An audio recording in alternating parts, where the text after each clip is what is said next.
Hello friends, welcome in Trueblink Softech. मैं अरविंद सिंह आपका ट्रूब्लिंक Softech family में स्वागत करता हूं। आज अपन सी लैंग्वेज के थर्ड क्लास के बारे में देखेंगे अपन कि सी लैंग्वेज में डेटा टाइप्स एंड वेरिएबल्स किस तरीके से काम में लेते हैं। तो सबसे पहले मैं आपको इंट्रोड्यूस कर दूं कि अपन क्या क्या पढ़ने जाएंगे आज। First of all introduction. Introduction में अपन सी लैंग्वेज में जो अपने काम आते हैं, डेटा टाइप्स है, वेरिएबल्स है, टोकन्स है, इन सबको इंक्लूड करेंगे। Character set, C tokens and data types. तो फर्स्ट ऑफ ऑल मैं आपसे डिस्कस करता हूं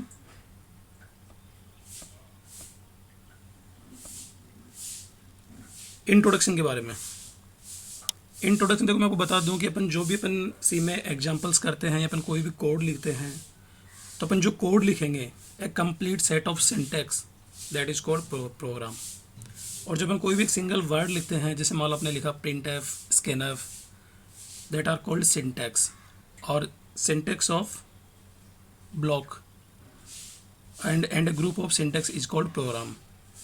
और अपन जो भी यहाँ पे प्रोग्राम लिखेंगे तो उसमें एक सिंगल इंस्ट्रक्शन अपन जो भी देंगे या सिंगल सिंटैक्स लिखेंगे उसको अपन इंस्ट्रक्शन भी बोल सकते हैं यहाँ पे। तो सी लैंग्वेज भी अदर लैंग्वेज की तरह आप यहाँ पे जब कोडिंग लिखोगे तो कुछ वोकेब और ग्रामर काम आती है। और वोकेब और ग्रामर को कुछ स्पेशल तरीके से यूज लेना होता है, उसकी कुछ लिमिटेशंस होती है, उनमें कुछ रूल्स आपको फॉलो करने पड़ते हैं। उन रूल्स को जब यूज करेंगे तब अपन उसको करेक्टर सेट बोल सकते हैं अपन उसको। ये जो करेक्टर सेट होता है ये करेक्टर से मिलके बनता है। इस करेक्टर सेट में आपके वर्ड्स, नंबर्स और एक्सप्रेशन सबको कंबाइन किया जाता है, that is called character set. जैसे मान लो इसमें आपके अपर केस लेटर हो गए ए टू जेड, या फिर आपके लोअर केस लेटर हो गए ए टू जेड। डिजिट्स भी इसमें इंक्लूड होंगे 0 to 9। स्पेशल करेक्टर जैसे आपके कोमा है, सेमीकोलन है, आपके any type of symbols like as आपके हैश, एम्परसेंड एंड एस्ट्रिक, ये सारे जो भी करेक्टर्स है, सारे जो भी सिंपल्स है वो स्पेशल करेक्टर में इंक्लूड करते हैं अपन। इसके अलावा जैसे आपको कहीं स्पेस देना हो, टैब देना हो, किसी लाइन को न्यू लाइन में लेके जाना हो, ये जो आपके जो पोजीशंस को चेंज करेंगे करेक्टर की, that is called white spaces. तो ये जो भी होते हैं आपके करेक्टर्स, डिजिट्स, स्पेशल करेक्टर और आपके वाइट स्पेसेस, इन सबको मिला के एक पर्टिकुलर ग्रुप बना दिया, that is called character set. After that अगर अपन बात करें टोकन्स की, तो आपने सी लैंग्वेज में स्टार्टिंग पढ़ते थे या कॉलेज में पढ़ा होगा, आपने एक वर्ड सुना टोकन्स। तो आपके कीवर्ड्स, आइडेंटिफायर्ड, कांस्टेंट या वेरिएबल्स में जो भी काम में लेंगे, इन सब के ग्रुप को मिला के अपन बोलते हैं टोकन्स। यानी कीवर्ड्स है आपके जो रिजर्व वर्ड है दैट इज कॉल्ड कीवर्ड्स, और यूजर ने जो खुद डिफाइन किया दैट इज कॉल्ड आइडेंटिफायर्स। और कांस्टेंट की अगर मैं बात करूँ तो अगर आपने किसी वेरिएबल्स की वैल्यू को फिक्स कर दिया, we can not be change, that is called constant. String a group of character that is called string. Special symbols आपके सिंबल्स हो गए आपके, जैसे एस्ट्रिक है, एम्परसेंड है, operator which want to perform any task on the operands that is called operator. तो ये सारे जितने भी वेरिएबल्स है, कीवर्ड्स है, ये सारे जो वहाँ पे इंक्लूड होंगे दैट इज कॉल्ड टोकन्स। इसके बाद अपन बात करते हैं कीवर्ड्स के बारे में। एक बार मैं आपको दोबारा थोड़ा डिस्कस कर देता हूँ कीवर्ड्स क्या होता है। तो देखो, आपकी जो सी की लाइब्रेरी होती है वहाँ पे कुछ वर्ड्स पहले से रिजर्व होते हैं। जैसे आपका प्रिंट एफ है, स्कैन एफ है, गेट सी एच है, इफ़ है, एल्स है, फॉर, वाइल, डू वाइल, ये जितने भी कीवर्ड्स, ये जितने भी वर्ड्स है वो आपकी लाइब्रेरी में पहले से रिजर्व है। आप इनको यूज ले सकते हो बट इनको चेंज नहीं कर सकते। We can use only but can not be changed, that is called keywords. और हर एक कीवर्ड्स का एक फिक्स्ड मीनिंग होता है, उस मीनिंग को आप चेंज नहीं कर सकते यहाँ पे जो भी होगा। और इन कीवर्ड्स या जो कीवर्ड्स है जो इनसे मिलके बनते हैं, या सी की लाइब्रेरी में जो कीवर्ड स्टोर्ड है वो सी की लाइब्रेरी का नाम है आनसी। आनसीसी आपकी जो भी है, मतलब उसमें जो टोटल कीवर्ड्स डिफाइन किए गए हैं दैट इज कॉल्ड 32 कीवर्ड्स। जो वर्ड आपके पहले से रिजर्व हैं आप इनको यूज लो बट चेंज नहीं कर सकते। आफ्टर दैट अगर मैं बात करूँ, जैसे मान लो मैंने कोई वेरिएबल डिक्लेयर किया इंटीजर a इक्वल टू 10, तो इंट यहाँ पे एक डेटा टाइप भी है और इंट एक कीवर्ड्स भी है, बट मैंने वेरिएबल्स का जो नाम दिया a, that is called identifiers. यानी यूजर अगर किसी फंक्शंस को कोई नाम देता है या कोई वेरिएबल्स को नाम देगा या कोई एरे का नाम देगा, तो जो नेम यूजर ने खुद डिफाइन किया है दैट इज कॉल्ड आइडेंटिफायर्स। और जो वैल्यू पहले से रिजर्व है आप इनको यूज लेते हो that is called keywords. So we can say the main difference between keywords and identifiers, keywords is predefined reserve words but identifiers which we can use or required the given name by the user, that is called identifiers. फिर मैं बात करता हूँ आपकी जो identifiers है, जैसे keywords को आप डायरेक्टली यूज ले सकते हो, लेकिन आइडेंटिफायर जब आप नेम दोगे उसमें आपको कुछ रूल्स फॉलो करने पड़ेंगे। कुछ आपको नियम्स, आपको कुछ रूल्स बना के दे दिए, आप उनको फॉलो करोगे तभी आप उनको यूज ले सकते हो। इसमें कुछ रूल्स मैं आपको बता रहा हूँ। सबसे पहली बात, आपका जो आइडेंटिफायर आप डिक्लेयर करोगे उसका फर्स्ट लेटर हमेशा अल्फ़ाबेट होना चाहिए। आप कोई किसी भी नंबर से किसी आइडेंटिफायर्स को स्टार्ट नहीं कर सकते। फॉर एग्जांपल आपने लिखा 23A, तो ये नाम आपका एलिजिबल नहीं होगा, बट आपने लिखा AR तो वो आपका नाम एलिजिबल होगा। या फिर आपने लिख दिया, आपने कोई भी मान लो वेरिएबल का नाम दिया, आपने M नाम दे दिया तो उसको यूज ले सकते हो। आपने मार्क्स नाम दिया तो यूज ले सकते हो, लेकिन 2-3 मार्क्स इस तरीके से आप उसकी वैल्यू नहीं दे सकते। और दूसरी बात, अगर आपने कोई वेरिएबल्स का नाम दिया, अगर आपने मान लो जैसे कोई वेरिएबल्स का नाम 2 वर्ड्स में देना हो, जैसे गेट रिजल्ट, तो कभी भी 2 वर्ड्स के बीच में स्पेस नहीं होना चाहिए। गेट रिजल्ट, अगर आप उन वर्ड्स को कंबाइन करना चाहते हो तब दोनों वर्ड के बीच में अंडरस्कोर लगा सकते हो, लेकिन 2 वर्ड्स के बीच में स्पेस कभी भी अलाउड नहीं करेगा। आफ्टर दैट, कीवर्ड्स और आइडेंटिफायर दोनों अपन काम में ले सकते हैं, दोनों सेम तरीके से, लेकिन आपकी जो कीवर्ड्स हैं आप उनको एज ए आइडेंटिफायर के रूप में काम में नहीं ले सकते। जैसे मान लो आपने इंटीजर एक कीवर्ड है तो आप इंटीजर इंट ऐसे डायरेक्ट नहीं लिख सकते। दोनों के इंटीजर नाम दिया अपने डेटा टाइप का और वेरिएबल का नाम भी इंट दो, तो कभी भी कोई भी keywords as a identifier use नहीं हो सकता।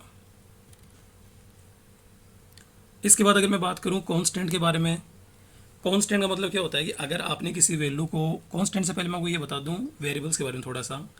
वेरिएबल्स अपन सी में किसको बोलेंगे? Variable is a container that can holds any value, we can change और we can reassign according to requirements. यानी वेरिएबल क्या होता है, किसी वैल्यू को स्टोर करता है और आप उसको रीअसाइन कर सकते हो। जैसे मान लो मैंने a इक्वल टू 10 लिया, b इक्वल टू 20 लिया, तो मैं यहाँ पे क्या बोल सकता हूँ कि a की वैल्यू 10 है और b की वैल्यू 20 है। या फिर मैं इसे बोल सकता हूँ a को मैंने इनिशियलाइज कर रखा है 10 से और b को मैंने इनिशियलाइज कर रखा है 20 से। अब मैंने एक थर्ड वेरिएबल काम में लिया c equal to a plus B, तो मैं बोल सकता हूँ कि c में जो डेटा स्टोर्ड होगा वो a प्लस बी का कैलकुलेशन स्टोर होगी। फिर मैंने उसको प्रिंट कर दिया, फिर मैंने आगे चल के सी को दोबारा ये साइन किया c equal to a minus b. तो आपने एक चीज़ नोटिस करी, पहले मैंने c equal to a plus b काम में लिया, फिर मैंने c equal to a minus b काम में लिया। तो आप वैल्यू को स्टोर कर सकते हो, रीअसाइन कर सकते हो। इसके जस्ट अपोजिट होता है आपका कॉन्स्टेंट। कॉन्स्टेंट क्या होता है कि आपने जो वैल्यू स्टोर करी है we can not be changed the execution of the program, आप उस वैल्यू को चेंज नहीं कर सकते। अगर आप किसी वैल्यू को फिक्स करना चाहते हो कि डेवलपमेंट टाइम पे वो वैल्यू फिक्स मोड में काम आए, दैट इज कॉल्ड कॉन्स्टेंट। और कॉन्स्टेंट यहाँ पे सेवरल टाइप्स के हो सकते हैं आपके। न्यूमेरिकल कॉन्स्टेंट भी आप काम में ले सकते हो, करेक्टर कॉन्स्टेंट भी काम में ले सकते हो। फॉर एग्जाम्पल अगर मैं न्यूमेरिकल कॉन्स्टेंट की बात करूँ, अगर मैंने किसी वैल्यू का लोकेट कर दिया, फॉर एग्जाम्पल मैंने पाई कीवर्ड्स काम में लिया, पाई काम में लिया, मैंने एक वर्ड काम में लिया, उसमें मैंने वैल्यू लोकेट करा दी 3.14।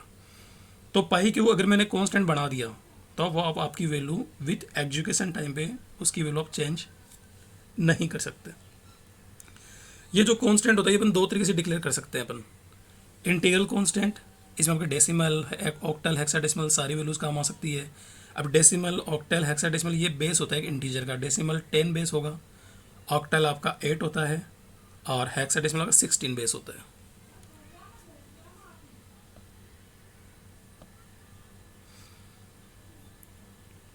ये आपके कुछ नंबर्स के टाइप बता रखे हैं डेसिमल इंटीजर के, कि आपने कोई पॉइंट नंबर काम में लिया तो अपन डेसिमल नंबर काम में ले सकते हैं, without point sorry.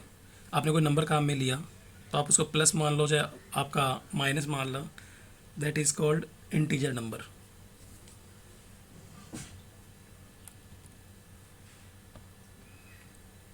Octal integer, ऐसे आप हेक्साडेसिमल नंबर काम में ले सकते हो। हेक्साडेसिमल में क्या होता है कि 0 से लेके 9 तक आपका डेसिमल बेस चलेगा। After that A to F आपका फॉर्मेट चलता है 10 to 15 तक। इनमें अपन ज़्यादा डिटेल से नहीं जाएंगे क्योंकि ये एक बाइनरी कन्वर्जन सिस्टम होता है, अपन किसी अलग टॉपिक में देखेंगे डिटेल से। रियल कांस्टेंट यानी आपने डेसिमल कांस्टेंट मतलब होगा आपने जो नंबर काम में ले रखा है वो विदाउट डेसिमल होना, विदाउट पॉइंट होना चाहिए। लेकिन अगर आप कोई नंबर आपने पॉइंट में काम में लिया जैसे 0.85, 0.75, तो जो एक मेंटिस और फ्रैक्शनल पार्ट होता है that is called real constant.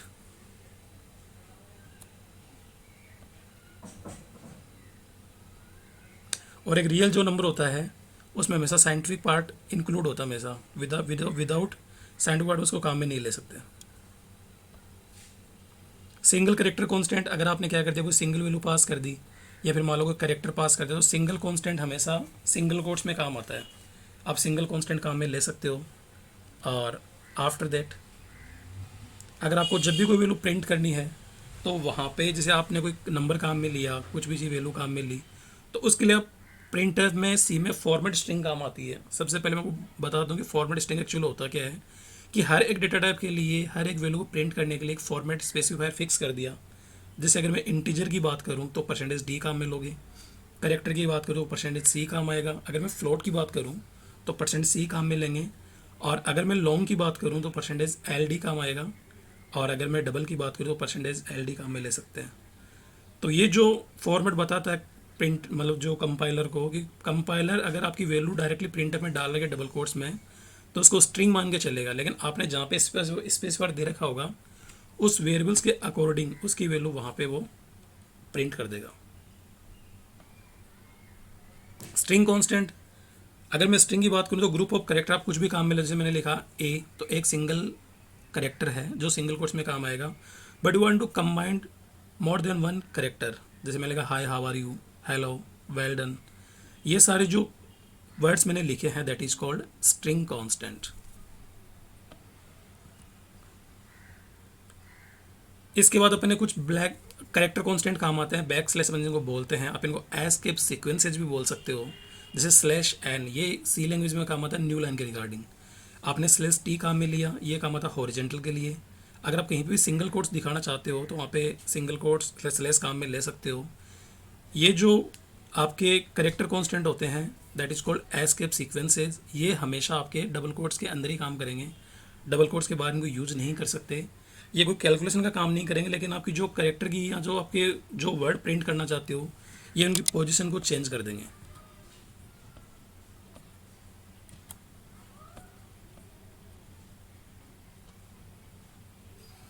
इसके बाद मैं बात करता हूँ वेरिएबल्स के बारे में। तो अपन वेरिएबल्स के बारे में अपन पहले भी अपने थोड़ा पढ़ा था। वेरिएबल क्या होता है? वेरिएबल इज एक data type that may be use to store a data value, यानी एक डेटा का नेम है। जैसे मान लो मैंने इंटीजर ए लिखा, तो इंट एक डेटा टाइप है, लेकिन ए वहाँ पे एक वेरिएबल का नाम है जो किसी वैल्यू को स्टोर करता है। तो अपन इसको नॉर्मल से वर्ड में ये बोल सकते हैं, we want to store any type of value in the variable. Variable is a container that can holds any value. और अगर अपन कॉन्स्टेंट की बात करें तो उसकी वैल्यू चेंज नहीं कर सकते, लेकिन वेरिएबल्स की वैल्यू को अपन डिफरेंट डिफरेंट टाइम पे रीअलोकेट करा सकते हैं और उसको यूज ले सकते हैं। वेरिएबल्स डिक्लेयर करने की सेम एज इट इज़ वही रूल है कि आप सिंगल करेक्टर, अगर कोई वेरिएबल स्टार्ट करोगे तो वो करेक्टर से स्टार्ट करना पड़ेगा। और आप कई लैंग्वेज में क्या होता है कि अगर आपने लोअर केस या अपर केस में वेरिएबल डिक्लेयर किया तो दोनों वो डिफरेंट डिफरेंट मान के चलेगा। लोअर केस का वेरिएबल अलग होगा, अपर केस का वेरिएबल अलग होगा। लेकिन अगर मैं सी की बात करूँ तो सी में अगर अपन कोई वेरिएबल डिक्लेयर करेंगे तो वो स्मॉल करेक्टर से ही डिक्लेयर होगा ऑलवेज। वेरिएबल हमेशा स्मॉल लेटर्स में आते हैं, यहाँ पे कैपिटल में डिक्लेयर नहीं कर सकते। सेकेंड थिंग, अगर आपने दो वर्ड काम में लिए तो उनको कंबाइन करने के लिए आप डॉलर काम में सॉरी मतलब जब दो वेरिएबल्स के दो वर्ड्स होंगे, जैसे मान लो गेट रिजल्ट, तो आप उसके बीच में डायरेक्ट स्पेस काम में नहीं ले सकते। अगर आप दोनों को कंबाइन करना चाहते हो तो वहाँ पे अंडरस्कोर काम आएगा आपका। और वेरिएबल्स को अगर आपने स्टार्टिंग में 1 2 3 से डिक्लेयर कर दिया कोई, या कोई सिंबल्स लगा दिया, तो वो इनवैलिड वेरिएबल होगा आपका। आपने अगर कोई करेक्टर काम में लिया तो एक वैलिड वेरिएबल माना जाएगा। ये कुछ वेरिएबल्स के टाइप बता रखे हैं डिक्लेयर करने के लिए, जैसे V1 V2 V3 से आप डिक्लेयर कर सकते हो। Integer, number, total, float, price. जैसे फ्लोट है तो वो डेसिमल नंबर लेगा आपका, करेक्टर वो सिंगल करेक्टर स्टोर करेगा, इंटीजर तो एक नंबर काम में लेगा। इस तरीके से यहाँ पे कुछ int, double, float and character ये जो बता रखा है ये आपके डेटा टाइप्स हैं। और काउंट है, रेशियो है, प्राइस है, ये आपके वेरिएबल्स के नेम है। इसके बाद अपन चलते हैं वेरिएबल्स को वैल्यू असाइन करना। तो जब आपने प्राइस इक्वल टू आपने वैल्यू डाली 12.50, तो यहाँ पे ये बता सकते हो first of all value assign करने के लिए जो ऑपरेटर काम आता है वो काम आता है इक्वल्स ऑपरेटर, वैल्यू असाइन करने का काम करेगा। तो यहाँ पे प्राइस एक वेरिएबल्स का नाम है, 12.50 उसकी वैल्यू है। आप इनको ये बोल सकते हो कि प्राइस को मैंने इनिशलाइज कर दिया 12.50 से। सी इक्वल टू नीचे आपने ए काम में ले रखा, तो सी एक वेरिएबल्स का नाम है, एक करेक्टर है जो आपने सी को इनिशलाइज किया है। इसके बाद अपन ने वेरिएबल्स के बारे में, कॉन्स्टेंट के बारे में, टोकन्स वगैरह क्या होता है अपने सी में देख लिया। अब सी का सबसे जो मेन इंपॉर्टेंट रोल काम आता है that is called data types. अगर मैं सबसे पहले डेटा टाइप को डिफाइन करूँ तो अपन क्या बोलेंगे, डेटा को आइडेंटिफाइड करने के लिए कैटेगराइज कर दिया डेटा को आइडेंटिफिकेशन के लिए, that is called data types. जैसे आप किसी भी टाइप का डेटा हो उसको आइडेंटिफाइड करना चाहो तो उसको एक सेट बना के दे दिया, that is called data type. Basically C में डेटा टाइप्स जो होते हैं उनको तीन पार्ट में कैटेगराइज करते हैं, primary data type, second is derived data type and third is user defined data type. Mostly जो सबसे ज़्यादा काम आता है वो आता है प्राइमरी और derive data type. User defined data type जो है अपना टाइप डिफ एंड एनएम भी काम में लेते हैं, लेकिन बहुत रेयर कंडीशन में काम आता है। बाकी जो मोस्टली काम होता है वो प्राइमरी और डिराइव्ड को यूज लेके करते हैं अपन। अगर मैं प्राइमरी की बात करूँ तो यहाँ पे इसको 4 पार्ट में सब कैटेगराइज किया गया, integer, character, float and void. यहाँ पे मैं थोड़ा सा डिफाइन कर दूँ, इंटीजर होता है वो किसी नंबर के लिए काम आता है, करेक्टर जो होता है किसी स्पेशल करेक्टर के लिए काम में लेते हैं। सॉरी, आप कोई भी करेक्टर जैसे ए बी सी डी इनको स्टोर करोगे, चाहे वो स्मॉल में हो चाहे कैपिटल में हो, उसके लिए आप करेक्टर काम में लोगे। कोई सिंबल्स को भी स्टोर करना हो तो करेक्टर काम आएगा। फ्लोट आपके डेसिमल नंबर के लिए काम आता है, जहाँ पे आप decimal fraction and mantis apart दोनों को स्टोर करते हो, उसके लिए आप फ्लोट एंड डबल दोनों काम में ले सकते हो। वॉइड एक ऐसा डेटा टाइप है जो इंपॉर्टेंट पार्ट है, जो कुछ भी रिटर्न नहीं करता, दैट इज़ कॉल्ड वॉइड। जैसे अपन वॉइड मेन फंक्शन के साथ में काम में लेते हैं, लेकिन वॉइड बेसिकली एक डेटा टाइप है।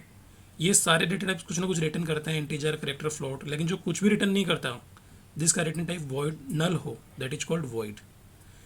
अगर मैं डिराइव्ड की बात करूँ तो जो ग्रुप में डेटा स्टोर करेगा, that is called derived data, array, pointer, structure and union.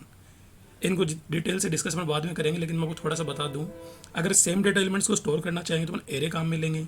अगर किसी वेरिएबल्स की या किसी भी एक पर्टिकुलर वेरिएबल्स का एड्रेस स्टोर करना तो अपन पॉइंटर काम में लेंगे। और अगर अपन डिफरेंट डेटा कलेक्शन को स्टोर करेंगे तो आप स्ट्रक्चर और यूनियन काम में ले सकते हो। यूजर डिफाइन, अगर आपने कोई अपने रिक्वायरमेंट के अकॉर्डिंग टाइप डिफाइन करना हो तब वहाँ पे टाइप डेफ काम में लेंगे। एनएम भी एक डेटा टाइप है जो यूजर की रिक्वायरमेंट्स के अकॉर्डिंग डेटा स्टोर करता है, एक पर्टिकुलर इंडेक्स पे काम नहीं करता। आप इसको जो इंडेक्स दोगे उसके अकॉर्डिंग ये डेटा को स्टोर कर देगा। अगर मैं इंटीजर की बात करूँ थोड़ा डिटेल से, तो मेरे को इंटीजर यहाँ बता रखा है कि इंटीजर नंबर आपका साइंड और अनसाइंड दोनों तरीके से हो सकता है। इंटीजर को अपन 3 पार्ट में कैटेगराइज करते हैं, first of all integer, second short int and third is long int. Basically upon integer काम में लेते हैं और अपन शॉर्ट इंट भी काम में ले सकते हैं, लेकिन अगर इंटीजर की जो रेंज है अगर उससे हाई रेंज अपने को दिखाना हो, जैसे मान लो क्या होता है, इंटीजर की रेंज होती है 32 से -32,768 आपकी जो रेंज चलती है, उस रेंज से अगर आपको कोई अबव नंबर काम में लेना, जैसे मान लो मुझे 35,000 स्टोर करना हो तो इंट वहाँ पे स्टोर नहीं करेगा उस नंबर को, वहाँ पे अपन लॉन्ग इंट काम में लेंगे। लॉन्ग इंट काम में लेते इंटीजर की साइज डबल हो जाएगी वहाँ पे। ऐसे अपन करेक्टर काम में ले सकते हैं, फ्लोटिंग नंबर आप काम में लोगे, इसके लिए फ्लोट, डबल और लॉन्ग डबल काम में ले सकते हैं। वॉइड जो कुछ भी रिटर्न नहीं करता, इसका कोई कैटेगराइज नहीं है, ये एक सिंगल टाइप से काम होता है आपका इसका। इसके बाद अगर मैं बात करूँ साइज एंड रेंज की, तो इंटीजर होता है उसकी साइज होती है आपकी 16 बिट्स मीन्स 2 बाइट्स, और अनसाइंड की भी 2 बाइट्स होती है। शॉर्ट है वो इंटीजर में 1 बिट लेता है, आपकी 1 बाइट लेता है, सॉरी 8 बिट के बारे में। और लॉन्ग इंट की अगर मैं बात करूँ तो यहाँ पे जो 2 बाइट्स थी वो आपकी 4 बाइट्स में कन्वर्ट हो जाएगी। वहाँ पे अगर इसको मैं बिट्स में बोलूँ तो 32 बिट्स बोल सकते हैं अपन इसको। और आफ्टर दैट अगर मैं फ्लोटिंग की बात करूँ तो फ्लोटिंग जो होता है बाई डिफ़ॉल्ट 32 बिट्स का होता है, और यहाँ पे 6 डिजिट्स तक आइडेंटिफाइड कर सकते हो, लेकिन 6 डिजिट से अगर आपको अबव लेके जाना हो तो वहाँ पे अपन डबल्स काम में लेते हैं। डबल्स फ्लोट की तरह ही डेसिमल नंबर को स्टोर करता है, लेकिन एक हाई लिमिट तक अगर आपको पॉइंट के आगे की वैल्यू दिखानी हो तब वहाँ पे अपन डबल काम में लेते हैं। फ्लोट की जो साइज़ होती है वो यहाँ पे बता रखा है कि 32 आपकी बिट्स होती है, मतलब 4 बाइट्स, डबल आपका 8 बाइट्स काम में लेता है, और लॉन्ग डबल उससे डबल हो जाए, उससे भी आपका ज़्यादा हो जाएगा, आपका 10 बाइट्स बोल सकते हैं अपन इसको। अगर मैं वॉइड की बात करूँ तो वॉइड मैंने आपको बताया था कि वॉइड कुछ भी रिटर्न नहीं करता, दैट इज कॉल्ड वॉइड।